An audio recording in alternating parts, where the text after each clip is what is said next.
What's up guys, David Midlife Crisis. So finally have an issue with the G, finally have to do something with the G, do a quick repair. Hopefully it won't take that long, but I've had my first issue with the G.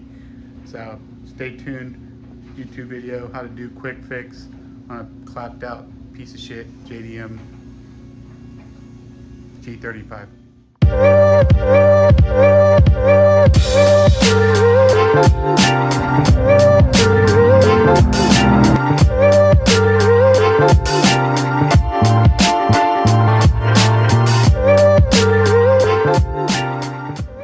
Okay, so driving the other day and I heard a weird sound and it was like a flapping sound. I was like, what could that be? What could that be? So looking over here and I heard it kind of back here, and then, oh, that's my bumper. It's all loose. So, one thing about this car is when I first got it, see this side, not nearly as bad, but when I first got this car, the paint is one of the things I liked about it. I got a lot of compliments on the paint. But now I'm starting to realize the paint's not as good as I thought it was. The guy who painted it definitely took shortcuts. Definitely didn't do everything the proper way. So I don't know if you can see it, but you can see right here. So yeah, the car used to be black. He did do the door jambs, but he didn't make sure to get the whole hinge. So you can see right there, part of the hinge is black, part of it's the color of the car. Also, I hit a curb the other day on the side, and you can see it broke the paint right here. But the reason the paint is broken is because he painted the whole car with basically the ground effects of the lip on already, instead of painting the lip separately and then attaching it, like the way you're supposed to paint a car. So now I got to get that fixed. All right, so here's how to fix this. You got to get in there, get a screwdriver, a Phillips head, and a wrench to hold the other side of the bolt, and just basically tighten it. Problem is, because of how low the car is, I can't do it without taking the wheel off, so got to take the wheel off. Now look at what you got here. Didn't expect this. So, like I said, fixed the bumper. It's all good, but when I looked at the tire, you can see that steel belt showing. I've been driving on this for a while, really unsafe. And then this tire doesn't look too bad, except for when you get up close. Right there's a nail. Had a slow leak, I wondered why, that's why. So I might as well just replace both tires now. And what sucks is I don't have any extra wheels and tires to put on the car, so right now that car is not drivable. I cannot drive this car, especially with that tire like that. That one is okay. If that one was still decent, I would just take this up to the tire shop on the car, but it's not. So the G is down. All right, so long story short, the G's done for a while. I can't drive this car. You saw how bad that tire is. Talked to one of my buddies who's got a G35, who actually met up and hung out with last weekend, and the problem is if I put another set of tires on this car, they're going to do the exact same thing in a short amount of time and wear the inside out. The car's got a huge amount of camber in the back because of how low it is. So what I have to do is I'm going to have to order a camber kit for the car, put the camber kit on, and then put new tires on it. That way I don't chew up the brand new tires I just bought for this car. So one of the other issues I just had is I called the tire store and got bad news about that. So the issue is this tire is a 265 40 ZR18. This is a very low profile tire with a high amount of grip, and they just don't have these in stock. I called the tire store just to make sure I didn't waste my time driving down there, and he told me he definitely doesn't have them. That's something that he's got to order. So, and then because of the type of tire it is, they're going to be expensive. So I need to look at options for that too. But like I said, right now the G is down.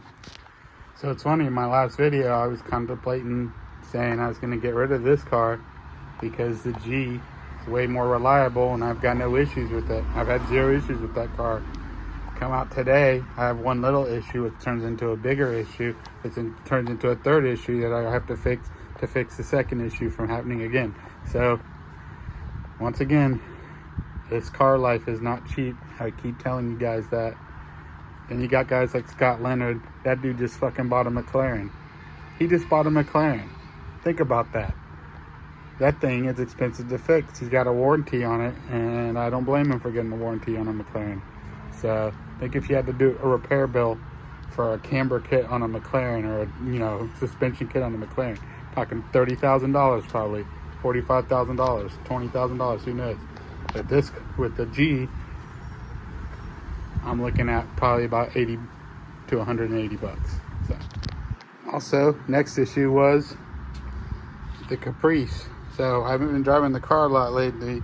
In the last video, I gave you some of the reasons why, but I forgot to give you one of the other reasons. Car has another slight oil leak. I don't know if it's a rear main seal, the oil pan, not sure. So I'm gonna add some oil to it, because other than that, car's been running great, and it's such a minuscule tiny leak. It's like a drop a week, couple drops a week. Not a lot, but still not great. I do want to run this car this weekend, so take it out. So I'm gonna add some oil to it, but this is the catch can return line, and that's where I used to put oil, so I have to actually take that off now to put the oil in the car. So alright, so took the fitting off, put some oil in it, checked it, put a little too much in it, but it's got a catch can on it, so catch can will catch that oil as it returns back out. At least it's supposed to, so we'll see if the catch can works. Also, I gotta fix the tail light on this, so I had to fix one tail light already.